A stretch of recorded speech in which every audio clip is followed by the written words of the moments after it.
Painel, com Paulo César Magela.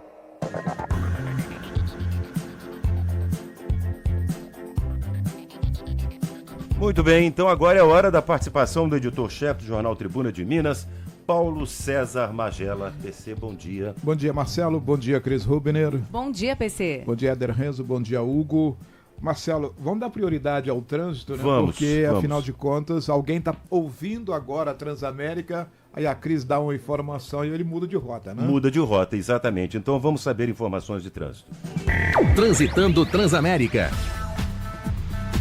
Bom, a MRS Logística informou agora há pouco que hoje, de 8 às 10 da manhã, pelo menos nesse momento, haverá interdição total. Está acontecendo essa interdição na passagem em nível da Estrada União Indústria em Matias Barbosa para manutenção emergencial do trecho.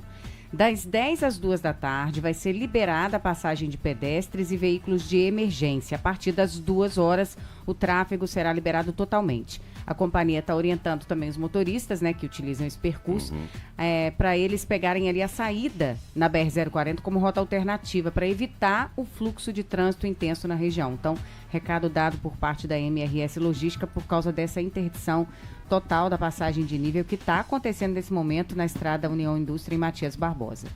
Isso é importante. Vá pela 040, que aí você consegue acessar a cidade pelo outro lado. Isso, é a rota alternativa. Exatamente. E é mais rápido. Muito mais rápido, muito mais. Dependendo. Apesar da União Indústria bem mais bonita, né? Sim. Que é uma estrada lindíssima, mas é melhor ir por lá. Tem muita curva. Muita curva. É porque o engenheiro que fez aquela estrada, ele que projetou, ele ganhava por curva. A comissão dele era por curva, é por isso que tem muita. A pensar que aquela estrada Dom Pedro II passou Pedro, ali. cara. Hein? Você vê. Imagina como é que é o tamanho dessa estrada. A história dessa estrada. Verdade. Mas vamos lá, PC. Vamos então ao painel Informação de Trânsito. Vamos falar de política, Marcelo. Vamos.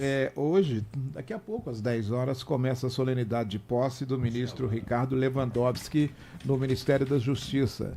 Ele assume na vaga de Flávio Dino, que vai para o Supremo Tribunal Federal. E Lewandowski assume com muitos desafios pela frente.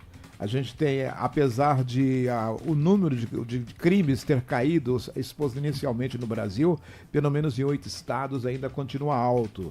E tem essa preocupação. O crime organizado também está cada vez mais organizado. Houve um tempo que falava assim, o crime está desorganizado, né? Na verdade, o crime organizado era desorganizado. Hoje, nem tanto, as quadrilhas agem coordenadas dentro de estados e isso preocupa bastante o governo. O presidente Lula ontem, quando participou de uma solenidade ao lado do ministro Flávio Dino, no seu último dia de trabalho como ministro da Justiça, disse que tem que dar prioridade ao combate aos tubarões, aos grandes grupos, às grandes quadrilhas. Porque ficar correndo atrás de pequenos infratores, você tem que trabalhar com viés humanitário para acelerar a sua recuperação. Agora, o grande traficante, o grande corrupto, enfim, tem que trabalhar com uma ação mais integrada, porque o crime está internacional. Hoje as quadrilhas têm o tráfico, por exemplo, tem ligações internacionais, conexões que são importantes. Então não adianta você ficar pegando o chamado mula, aquele pequeno traficante aqui. Claro que também tem que prendê-lo, mas assim, a prioridade tem que ser, siga o dinheiro. É onde vai o fluxo do dinheiro. E esse cidadão, Marcelo, não está na comunidade, não está na favela. Não. O IBGE voltou a falar, temos que falar favela. Não está na favela. Favela está a turma do combate, mas quem manda mesmo mora em grandes condomínios, enfim, mora no exterior. E aí a cabeça da hidra que tem que se combater também. Exatamente. Também. Vamos esperar o discurso do ministro Lewandowski, que vai acontecer daqui a pouco. Bom, Marcelo, ainda sobre Lula, agora falando sobre eleições que vão acontecer no final do ano, agora em outubro, já estão sendo feitas articulações pelo país afora. A gente tem acompanhado aqui em Juiz de Fora. Mas uma estratégia que o governo vai adotar é costura de alianças para as eleições, principalmente nas capitais, e indicou que ele pretende se empenhar nas disputas de onde houver um cenário claro de polarização. Ou seja, Lula quer entrar onde haverá polarização. Como Bolsonaro também quer entrar no cenário onde há polarização. Os dois se autoabastecem, sabe? Lula quer enfrentar Bolsonaro, Bolsonaro quer enfrentar Lula, e com isso, de novo, o caminho do meio, aquelas candidaturas de teste que a gente pensava nas eleições do ano passado, ou ano retrasado agora, foi em 2022, elas vão talvez continuar em segundo plano. Mas o presidente, por exemplo, deve focar-se nas capitais como São Paulo, Rio de Janeiro, Recife e Porto Alegre. São grandes cidades e com um grande papel de mobilização. Mas ele também vai percorrer cidades estratégicas. E ele vem a Juiz de Fora agora na próxima quarta-feira.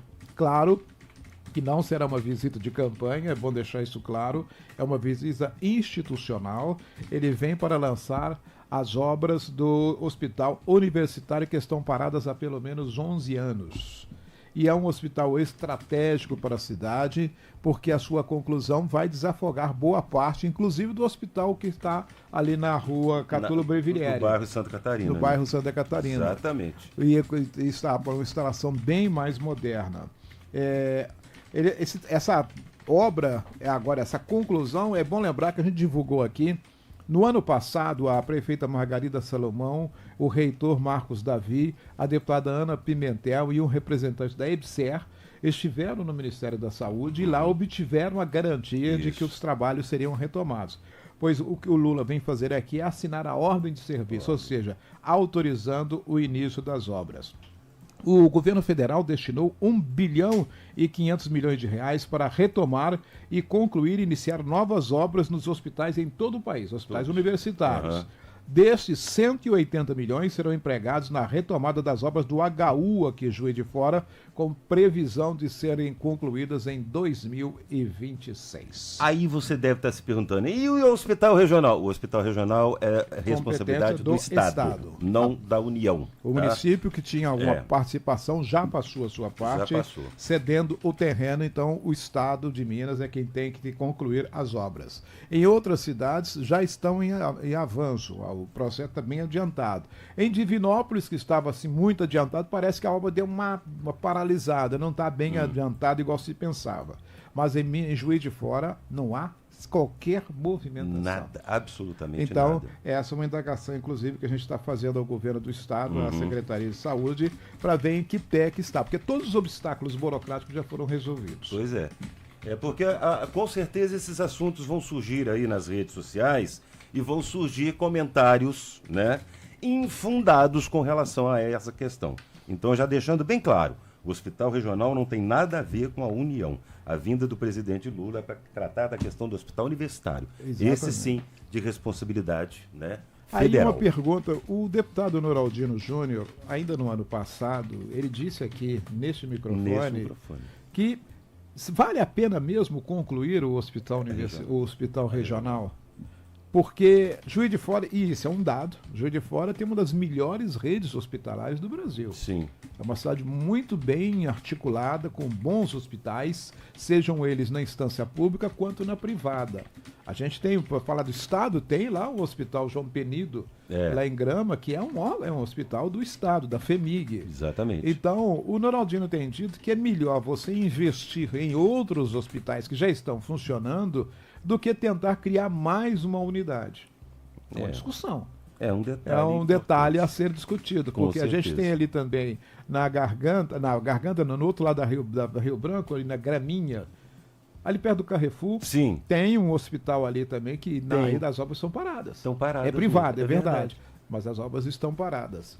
Então, é uma discussão que se faz se não é melhor investir na atual rede que já existe do que criar mais um hospital, ainda mais com a conclusão do hospital universitário. A discutir. Exatamente. Vamos ouvir as lideranças e ouvir também o setor, o que eles acham disso. Muito bem. Aliás, só para fechar esse assunto do presidente Lula, PC, ele vai visitar somente 2 cidades aqui em Minas. E Belo Horizonte também. Belo Horizonte, será que já não é uma visita política em função Pode ser que Belo Horizonte também é estratégico, só que Belo Horizonte ainda não tem um candidato formal do governo. Ainda não. Ainda não tem. Porque o Partido dos Trabalhadores tem interesse em lançar a candidatura e o nome mais cotado é do deputado Rogério Correia. Mas ele ainda não está com o sinal assim, autorizado a dizer eu sou o candidato. Ainda do não está PT. cacifado Não, para não tal. tá. Ao contrário de São Paulo, por exemplo, onde o Guilherme Boulos, que é do PSOL, tem o apoio do PT, que indicou a vice, que ainda não assinou, mas vai assinar, Marta Suplicy. Exatamente. Então lá em São Paulo já tem definido. No Rio de Janeiro, o governo vai apoiar Eduardo Paes. Vai. Também tá já está claro. definido. Embora a deputada Gleisi Hoffmann, que é presidente do PT, tenha dito, queremos apoiar o Paes, mas queremos indicar o vice. Aí que tá. Então, ainda há essa discussão. E lá no Rio de Janeiro, o deputado Ramagem é o candidato in pectore, assim, de interesse do ex-presidente Jair Bolsonaro. Só que o PL está com uma preocupação com o Ramagem, porque ele está no olho do furacão nesta discussão sobre a ABIN paralela. Ele era o diretor-geral da ABIN e está sendo questionado sobre isso, quer dizer, passando por um desgaste que não se sabe. O PL do Rio ainda está avaliando se vale a pena ou não manter a sua candidatura. Aqui em Juiz de Fora, a gente vai acompanhando os desdobramentos. Por enquanto, é tudo como dantes no quartel de Abrantes. Isso, exatamente. Só mais duas questões, Marcelo. O governo de Minas, quando o Lula assumiu aquelas escolas cívico-militares, não é colégio militar. Colégio militar é da União, então esse continua do mesmo jeito. Mas os estados criaram escolas cívico-militares. E os governos, alguns deles desistiram do projeto, mas Minas não. Minas continua com seu projeto. E ontem o governo destacou que inicia um novo ciclo para a implementação da política de educação de gestão compartilhada. Ou seja, as escolas cívico-militares de Minas Gerais, em Santos Dumont aqui tem uma, elas vão atuar em gestão compartilhada com o Corpo de Bombeiros. Ah, sim. Então, todas farão parte da mesma equipe lideradas pelo diretor escolar, entre aspas, buscando ações conjuntas que possam aprimorar as práticas educativas da escola na forma integral dos estudantes. Mas elas estarão então compartilhadas com o Corpo de Bombeiros. O jornalista Sérgio Bara está agora coordenando o podcast do Novo, né? Que foi lançado recentemente e chama-se NovoCast. Ele já entrevistou várias pessoas, ele já está na 3ª edição, e ontem ele fez ao vivo uma transmissão com o senador Girão. Eduardo Girão, que é senador, migrou para o Novo e ele é do Ceará. E quando ele estava fazendo ao vivo com o Sérgio Bara, ele disse, olha, acabei de sair de uma reunião agora com o senador Rodrigo Pacheco, presidente do Congresso, porque nós significa ele e algumas outras lideranças, voltaram a questionar o presidente do Senado, dizendo, ó, o senhor tem que dar um jeito de frear um pouco o Congresso, o Supremo Tribunal, principalmente o ministro Alexandre de Moraes. A gente não sabe o resultado da reunião, mas o Girão revelou isso para o Sérgio Bara ontem no seu podcast NovoCast. Deve sair agora, a próxima entrevista é com o vice-governador de Minas Gerais, Matheus Simões, que já foi gravada e deve ir ao ar. Não sei se hoje ou amanhã, mas o fato é que ela também vai ao ar já a próxima edição do seu podcast. Muito bom. É isso aí, Marcelo. Valeu, PC. Um abraço para você. O Sérgio Moro vai ser julgado agora dia 8, tá? Dia 8, né? Dia 8 agora. Aí o pessoal, mas julgado por quê? Por abuso, a denúncia é abuso econômico na campanha que o elegeu senador. Muito bom. Um abraço para você, Amanhã a gente Marcelo. se fala novamente. Se Deus quiser. Um abraço para você, abraço ouvintes. Até mais. Agora a Transamérica 9h30. Painel com Paulo César Magela.